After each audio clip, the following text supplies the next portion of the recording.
So I'd like to ask, where do you get your news from? Like, to which TV news channel do you tune to get your news, or to which website do you go to get your news?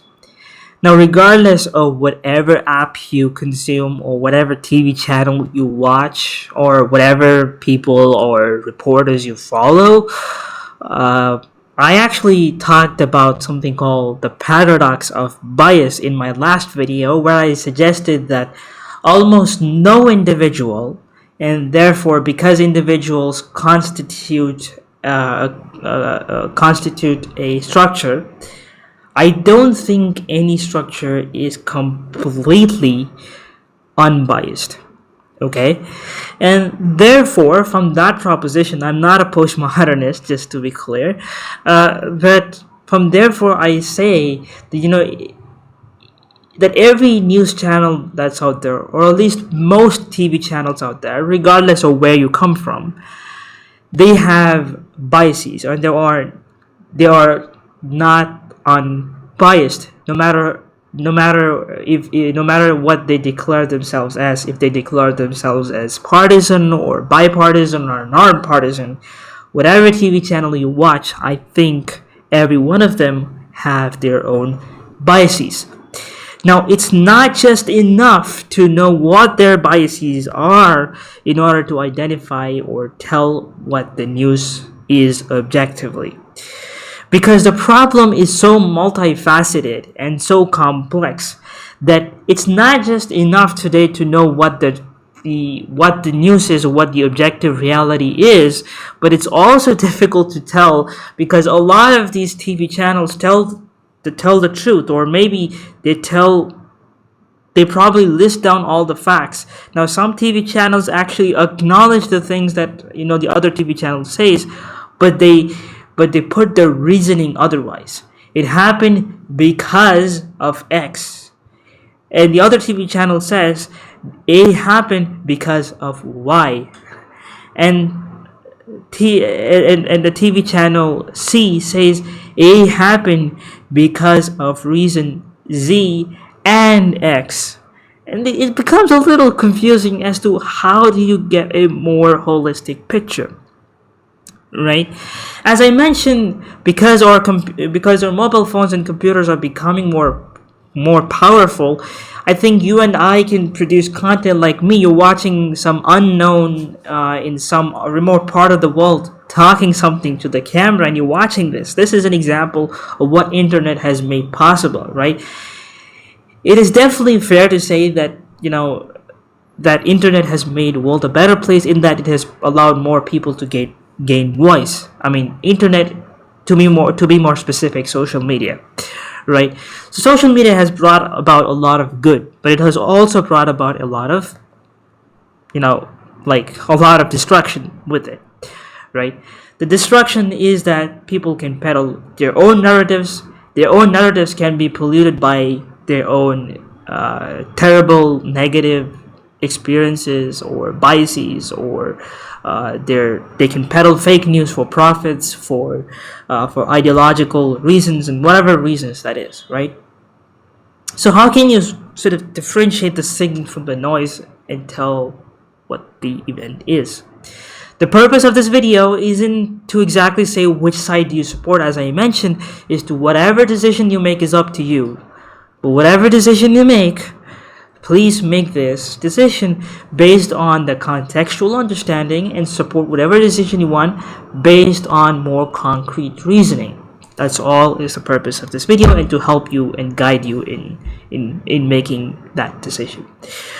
Okay, the first thing I will do is I will create a hypothesis, or I'll create a situation that is fictional. Okay, this didn't actually happen in real life, but I want to illustrate my point through an example. Now, if this sort of incident happened in real life at some point, I apologize, because this is just to illustrate my example or my point. If this happened, it's merely coincidence. Okay, with that said, with that caution, or with that pre-word, let's proceed. So Consider this hypothetical planet and a hypothetical continent where you have three countries next to each other, or their neighboring countries, okay, with a very small or no water bodies that are separating each other. Okay, there's country A and country B.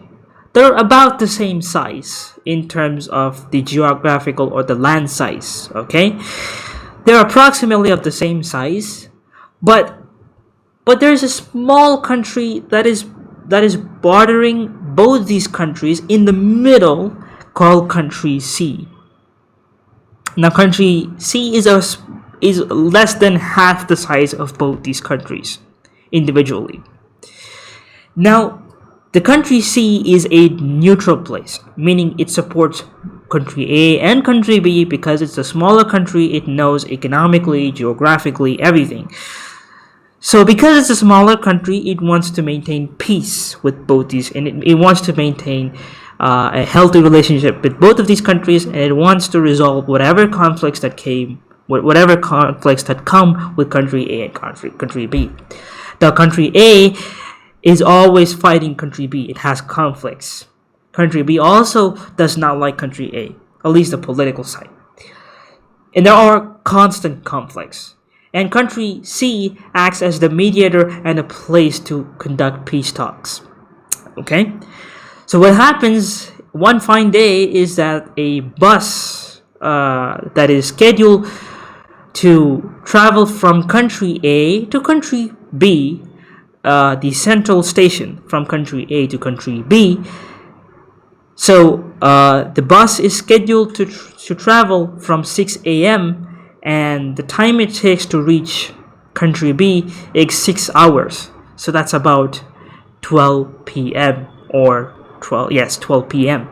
So it's going to take 6 hours to travel from country A to B, the central station in the corresponding cities. Now it doesn't have to go through country C, but I just want to put that there. So the bus travels, and passengers from country A, they get on board.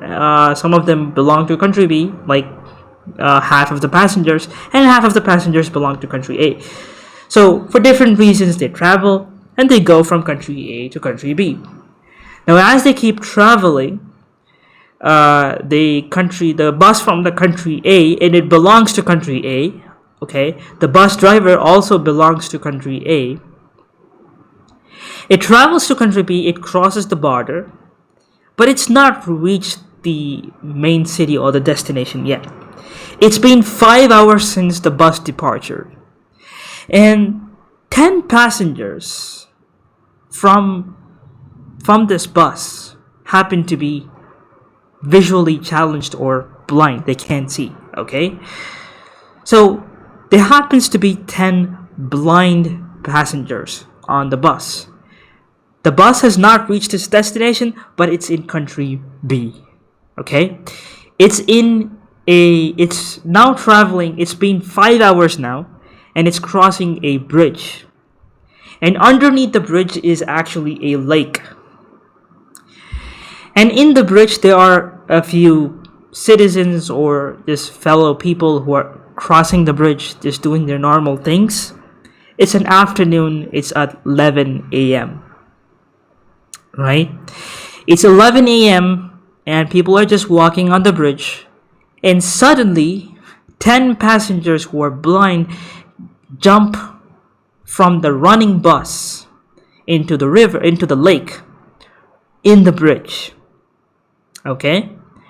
So now there are eyewitnesses because it's in the middle of the day. There are people looking at it and like, why did those people jump? Why did those 10 people jump? So, and people know that it's coming from country A. So what happens is that the 10 passengers get lost because, well, some of them die and some of them, well, all the 10 people are nowhere to be seen even after the investigation. So now, when people start investigating what exactly happened, and when the news channels start to see, 10 people died or 10 people went missing from country A traveling to country B, and because these two countries are often in dispute with each other, country C also intervenes and says, hey, what happened? Why did you kill these people off? Whatever happened? When they start the investigation, the eyewitnesses say that, 10 people jumped out for no reason. Well, they happened to be alive, at least when they jumped, because they jumped. What exactly happened? Look, when the news channels report these things, they could report that, there are so many ways you can report this event, okay? You can report this in the interest of country B, in the interest of protecting the reputation of country B, in saying that, these country A people are so uncivilized that they just jumped out of the bus. Just like, this is just the way they do it. In country B, people are so civilized, we just don't do it this way. And people could create this narrative and say these people from country A are just so uncivilized, they just jump out of this country buses. So we should not let these people come in. Look at them, they're peddling fake news and suggesting that we actually killed them. We didn't. What happened to the bus driver? The bus driver reached safely, and the bus driver is so scared that he doesn't want to say the actual event that happened. And he says that I don't know what exactly happened. I didn't know that those 10 blind people were kicked out. They're not saying the truth. So you are forced to tell this narrative, and you're forced to come up with the thing. 10 news channels from different places, country A, B, C, everybody peddled different narratives. They say that 10 people went missing. But 10 people went missing, each news channel tells their own stories or similar stories. One group says one similar surrounding stories, the other one says something else, and the other one says something else.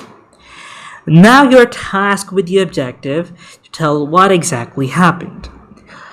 Now, there used to be a time when peddling fake news was so much more easier. Now it is still possible to create fake news. I mean, the task of social media to detect and identify and avoid fake news is going to be more challenging in the future. But I think fake news today is a little difficult to identify than compared to those days, compared to previously. And the reason for this is if somebody just told a straight up lie, like, if they denied the fact itself, that's a little easy to tell today. Like, just Google and then you will tell how consistent that story is. That's basically, you can identify fake news to a certain extent. But what's challenging, when it becomes a little chaotic and confusing, is when all 10 of them acknowledge each other's facts, but they say it didn't happen because of that, it happened because of this. Okay, they acknowledge that they're like the country A acknowledges that there are 10 blind people, but country A says, look at the prejudice of the B people. The people in country B actually attacked and they kicked them out, or maybe there was some violence happen. Why did those people jump from the bus? Like, you could see from different perspectives. You could say citizens attacked them, passengers attacked them, bus attacked them, the country attacked them, maybe they committed suicide. What happened exactly? So here's where it gets a little interesting. Sometimes all of them can be consistent in that there are certain things that are true across all the news. So what you have to be is a little constructive and not deconstructive. You cannot eliminate bias. I don't think that's even possible. And that's the goal of a postmodernist, to deconstruct just so you get to a point where there is no bias. But I don't think you get to any productive point. You can't make any point out of that. Well, my point is you can be a little constructive and say, okay, I'm going to consider all the possibilities. Well, what I am going to do is I'm going to probe down each one of these to identify how many evidences you have. And I'm also going to see how those evidences happened. I'm going to see the cultural reference, the political orientation of these two countries. What do those political parties want, and why did people vote for something like that happen? Maybe, if that's of any interest to you. But what's most important for you to do is listen. So it's fair to say that biologically speaking, a cat is more similar to that of a lion or a tiger. But when it comes to household, or when we talk about consumer, when you go to a pet shop, we often group cats and dogs together, right? We don't think of cats and tigers in the same shop, because tigers are wild animals, but biologically speaking, maybe they're more similar to that of cats. Basically, lions are cats, or tigers are basically big cats. But we don't think of them in the same picture when we think of pets. Biologically speaking, dogs are more dissimilar from cats. But because both these animals are more pet friendly or human friendly, we group these two animals together. So there are similarities. Yes, there are similarities. Yes, cats are similar to tigers. Yes, cats are similar to dogs, but not in the same context. So maybe all those events are correct. Maybe all the TV channels recorded the events right, but they connected it wrongly. So it's your job to take the fact and to take every person's point of view and see which structure or which reasoning is more consistent or forms a more consistent story. I'll give you another way to say, okay? If somebody acts rudely because of their identity, you have to look at the next thing you have to do is, okay, I'll take your point and I'll apply whatever you said. I'll probe down your argument and I'll say, okay, I'll look at your identity. I'll see that. I see, oh, there's consistency. So maybe it could be because of identity. Alright. But I'm also going to see other points.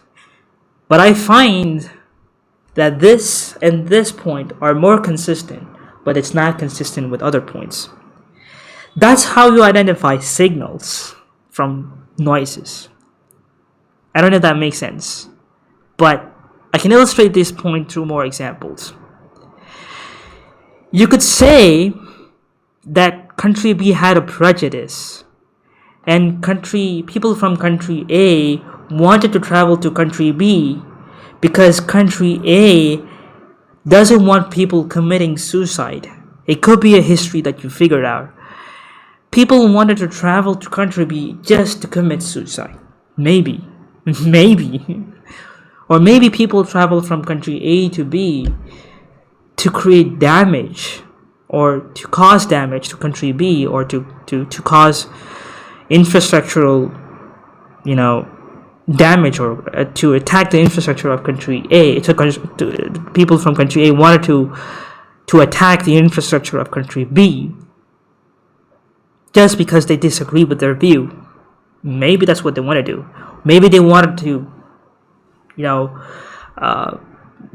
to join these two because they are neighboring countries. They share a lot of similarities culturally, maybe. But you could see so many possibilities. But you can eliminate possibilities by identifying consistency. The way you identify consistency is by identifying how much of weight do you have on each reasoning. As I mentioned, this bottle of sanitizer, if the artificial intelligence or machine learning models today, if I showed this picture, maybe this picture could look more like a water bottle. Maybe.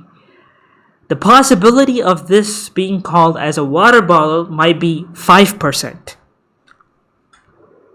depends on the model, right? Depends on how many things that you have on your head.